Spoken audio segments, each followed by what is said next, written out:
ราบสวัสดีจ้าพี่น้องสบายดีพี่น้องFCทุกท่านเด้อจ้ายินดีต้อนรับเข้าสู่ซองเจสีค่ะเมื่อนี้พากันยกทีมงานมาบ้านแม่บ่าวสอนพี่น้องมาบ่าวสอนเพิ่นให้มาเฮ็ดน้ำข้าวปุ้นซอยแม่เพิ่นเพราะว่าแม่เพิ่นบ่มีไผเฮ็ดหยังซอยเนาะพี่น้องวันนี้เฮาก็มา4คนจ้าตุ๋ยค่ะส่วน2เท่า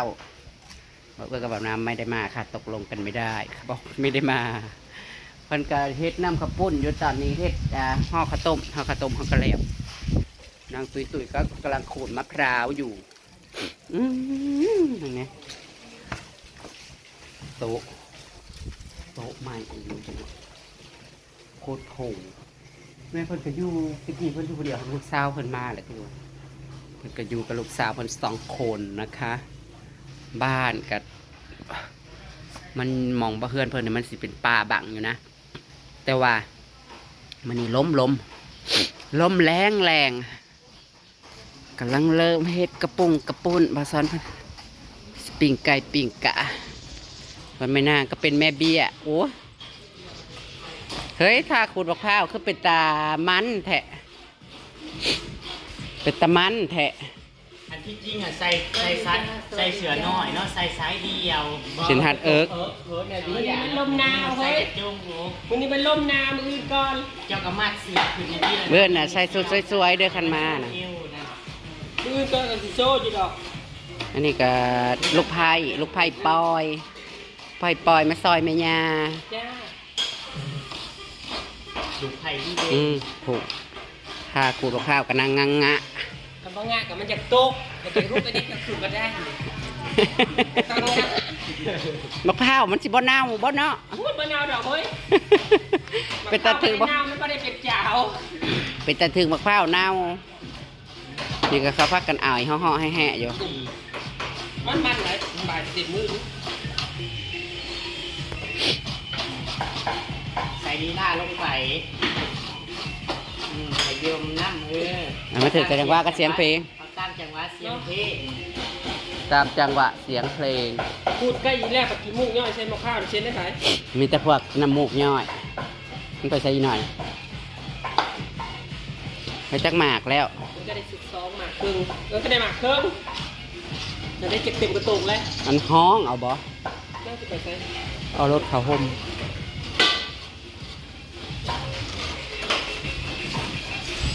นี่กระต้มนะจ๊ะกระต้มห่อได้10บ่ฮอดซาวสับส่วนถ้าซ้อนวิไซกำลังเฮ็ดอย่างบานี้คนกำลังคั่วไก่คั่วกาพี่น้องเอ้ยวันนี้ก็ได้มาเยี่ยมเยียนแวะเวียนมาได้อยู่นะคะมันไม่เป็นโตเท่าไหร่สบายดีจ้ะพี่น้องไปยังอันไหนคือไปถ่ายสัญญาของส่องไม้นะมันดังเกินมันดังโพดเลยเราดังโพดเราสังวนลิขเราสังวนลิขสิทธิ์ปั้นไอ้ดังอะไรยังมาพอมายังมาเอาตัวตัวเองนั่งมีFCอันราต่อไปก็จะไม่ได้ดูช่องเจสีกาลิโอแล้วนะจะไปดูตุยแทนค่ะเอาที่สบายใจค่ะก็เห็นคือเก่านั่นแล้วตุยไทยคนเดียวบ่เป็นดอกไก่ป้าบ่ซ้อนเนี่ยนี่แล้วมันแสบมันจังแสบอันนี้กุ๊กนะคะเพราะว่ากุ๊กนกกระทาน้ำกระปุ้นกับ2 หม้อผู้ใดพี่น้องเอ้ยมื้อนี้แต่เรากำลังขันสมผักฮะแล้วแต่แล้วเฮ้ยเนาะก็จะให้มันเสียสร้าง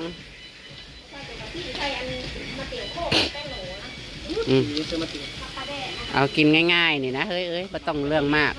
ใส่ปลาแดกนะปลาแดกบักพริกเอาละพ่อเสพปลาแดกนี่ปลาแดกบีบจวกเลยหรือว่าตักปลาแดกหายใส่มะม่วนนั่นเป็นวัดเป็นไอนี่ได้บ้านเมืองเอ้ยเชื่อพอขาดูกระท่ามาโอ้เย่ใส่บักพริกน้ำพริกพงคนก่อนจะใส่น้ำดำก็กินบักพริกไปอดเลย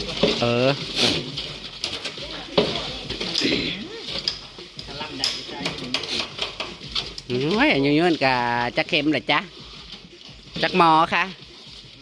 3 หมอให้เราแบ่งไว้ก่อน ไปใส่อันนี้ก่อนค่อยปิ้งก่อนพ่อเลยบอกว่า นัวแล้วสำนันกันจักเกลือจักปลาแดกจักจุลรสดีมันก็นัวแล้วแหละ เดี๋ยวมันบนวันเลย โอ้ยสิเดม เอาจะเอาตอนเดียวนะ สิ เอาใส่ใส่ ถ้าสิกินน้อยถ้ากินตอนเดียวเจ้าของน่ะใช่รถมา มันสิได้ม่วนน้ำบ้านน้ำเมืองมึงอยู่บ่ได้ขนาดนี้ มันเป็นอะไร อย่าใส่ลายมันบ่ม่วนเนี่ยมันบ่ม่วนในพ้องจมูกนี่มาช้าก็ให้ใส่กับที่ชัก ถือประหมมานั่งมือน่ะมานอนเถอะมานอนขา มันวัดนี่แหละพากันเบิด ได้พร้อมกับอย่างนี้ ฮะ บ่ได้อีกบ่เสียงดังครับตลาดกระเทยเล่าไปตลาดนัดเขมราชเทื่อเดียวกาบ่ได้เสียหยังบ่เขาเห็นความสวยของนางแล้วเขาก็อ่อนยมโยก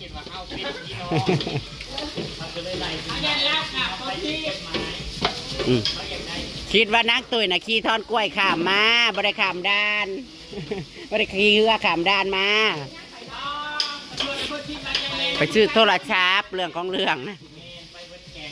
ไปซื้อโทรศัพท์ให้นางนั่นแล้วพานางไปจ้าท่านระเบิดมุกเป็นยังบ่ดี อย่าว่าได้ทานอีนายบันนั่นนะ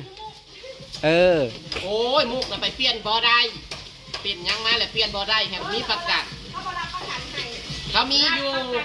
แต่มันเปลี่ยนช่องมือจำเหลือเอาไว้ลบไปกับพ่อเอารับชื่อรับย่างอีน่ะ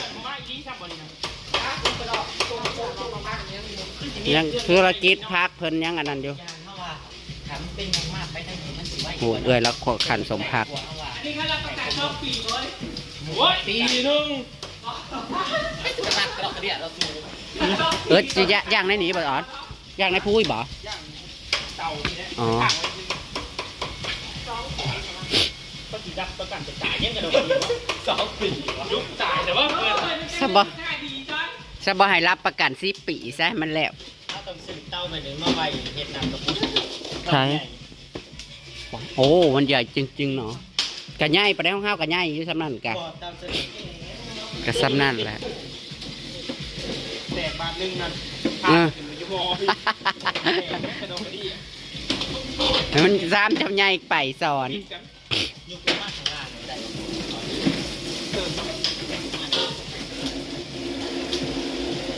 ห่อนเด้อห่อนได้หมุนมาก่อน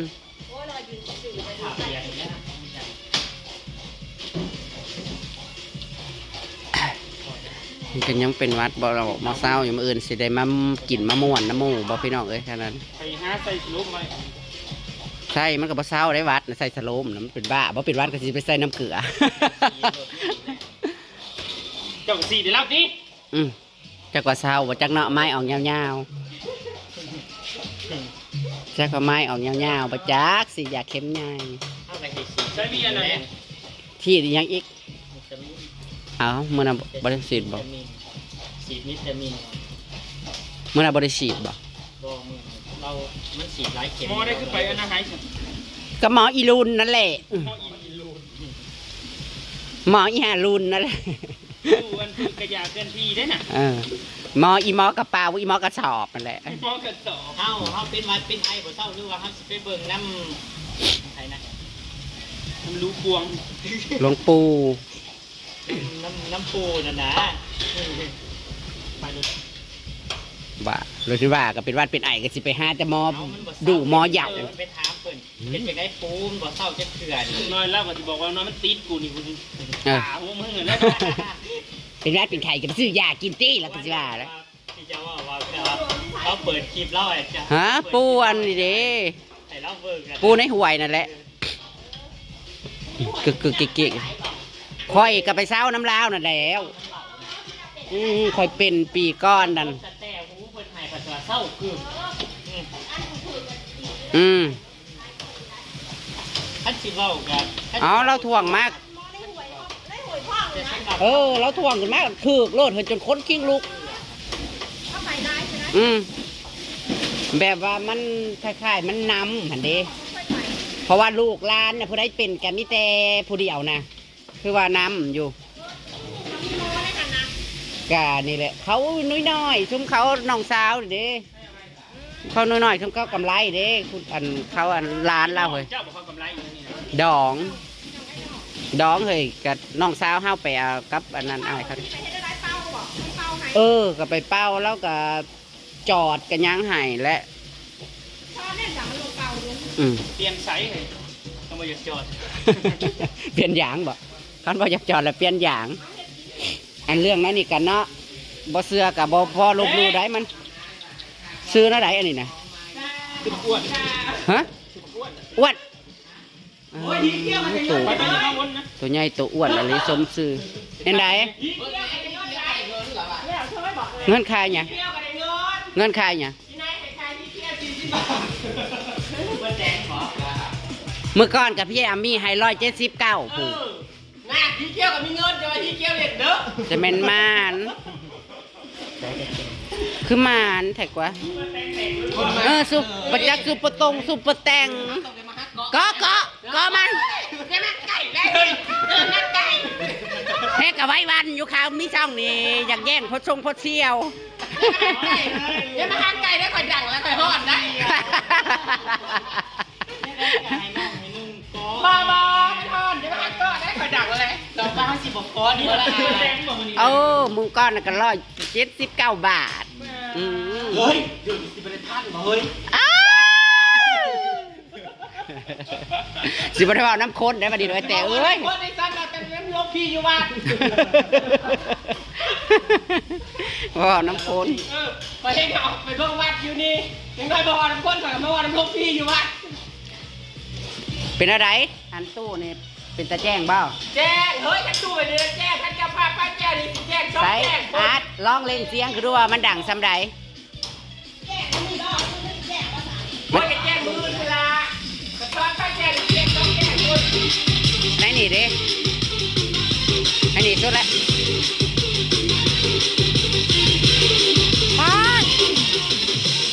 เอาชุดอะไรแห้งกว่าอีกแจ้งไปหน่อย